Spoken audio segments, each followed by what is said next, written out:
बिस्मिल्लाहिर्रहमानिर्रहीम। अस्सलाम वालेकुम। मोहम्मद बिन कासिम ने अपने खोते बहादुर से एक मुअल्लका सर कर ली थी और वो इस पर बदस्तूर काबिज रह सकता था, लेकिन मोहम्मद इस जिद पर कायम रहा। वो अपनी जान बचाने की खातिर दुनिया इस्लाम में नाइतफाकी के बीज नहीं बोना चाहता था। वो जान जो अल्लाह की राह में वक्फ हो चुकी हो उसके नज़दीक बिल्कुल बेवकूफ़ थी। वो अगले ही रोज़ वो हज़ारों दिलों को मजबूर और आंखों को अश्कबार छोड़कर फौजी मुहावजत में दमिश्क को रवाना हो गया। 1 साल कबल जब लोगों ने उसका इस्तकबाल तीरों की बारिश से किया था, वही आज इस नामुबारक जुलूस पर फूल बरसा रहे थे। यजीद सख्त परेशानी के हाल में था। वो मोहम्मद को बचाना चाहता था। वो सिर्फ एक ही शख्स था जो इस मामले में उसकी मदद कर सकता था, और वो शख्स उमर बिन अब्दुल अजीज थे। उसने उनके नाम एक खत लिखा जिसमें इल्तिजा की कि वो अपने असर से काम लेकर सुलेमान को नौमन जनरल के खिलाफ कोई सख्त इक़दाम उठाने से बाज रखें। मोहम्मद बिन कासिम जैसे मुजाहिद हर रोज़ पैदा नहीं होते, और ये खत देकर ज़ुबैर को मदीना रवाना किया। ज़ुबैर मोहम्मद का अजीज तरीन दोस्त था और लड़ाइयों में उसके साथ रह चुका था और उसका साथी था। यजीद ने इस काम के लिए एक सही आदमी मुंतखब किया था। उसने उसको ताकीद की कि उमर बिन अब्दुल अजीज जहाँ भी हों उनको ढूंढे, और पेशतर इसके कि सुलेमान कोई आखिरी फैसला कर चुके वो उनको लेकर दमिश्क पहुँच जाए। सुलेमान के तमाम हवारी बहादुर जनरल से हसदो अनाद रखते थे। ज़ुबैर के नज़दीक अपने नौमर आका की यह खिदमत बहुत बड़ा एजाज़ था। वो सहरा में कूदा और गुम हो गया, लेकिन देर हो गई थी। सुलेमान अपने तरकश में से मुहर्रिक तीर निकाल कर छोड़ चुका था। साले उसके काम की बजावरी के लिए जा चुका था।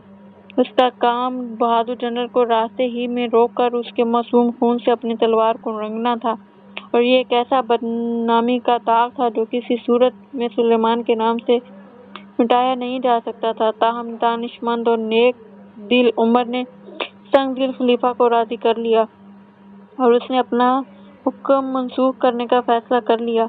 उसने एक हुक्मनामा लिखा और उमर बिन अब्दुल अजीज के हवाले कर दिया। मोहम्मद बिन कासिम को निहायत इज़्ज़त और एहतराम के साथ, जो कि एक बहादुर जनरल की शान हो, दमिश्क लाया जाए। दीबल से मदीना, मदीना से दमिश्क और दमिश्क से बसरा। जानसार दोस्त के लिए एक और सफ़र तैयार था। ज़ुबैर का बसरा पहुंचना जरूरी था ताकि साले को उसके नापाक फर्ज की तकमील से रोका जा सके, और ज़ुबैर ने बला की तेजी से जलते हुए सहरा को अबूर किया, लेकिन बसरा में कोई ना था। उसने वास्ते का रुख किया जो कि नज़दीक की एक फौजी छावनी थी।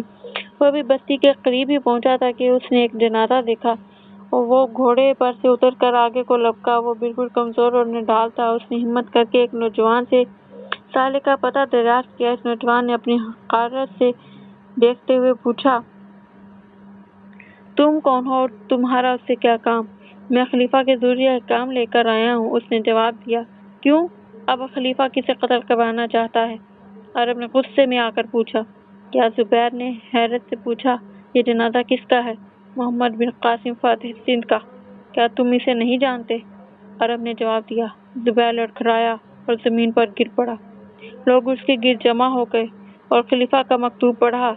अच्छा, तो अमीरुल मोमिनीन का ये हुक्म ना था? साले ने अपने इरादे से इसे कत्ल किया। यानी उसी वक्त जब लोग मोहम्मद बिन कासिम की मैयत लहर में उतार रहे थे, नौजवानों का एक गिरोह तलवारें सोनते साले के मकान में दाखिल हुआ और उसके टुकड़े टुकड़े कर दिए। इस जालमाना तरीके से इस संगदिल दुनिया ने उस नौजवान की मुख्तसर लेकिन शानदार जिंदगी का खात्मा कर दिया। अगर 1000 साले भी कत्ल कर दिए जाते तो भी इस कमसिन शहीद के खून का बदला नहीं हो सकते। मोहम्मद बिन कासिम का नाम तारीख के पत्थर पर उसके खून से खुदा है, और साले और सुलेमान को कोई जानता तक नहीं।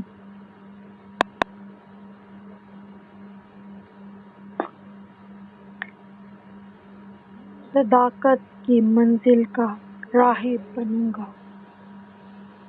मुजाहिद बनूंगा, सिपाही बनूंगा।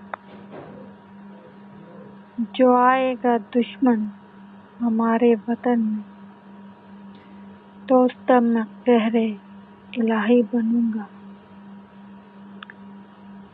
मैं रोशन करूंगा ज़मीने वतन को, चमकता हुआ ताज शाही बनूंगा।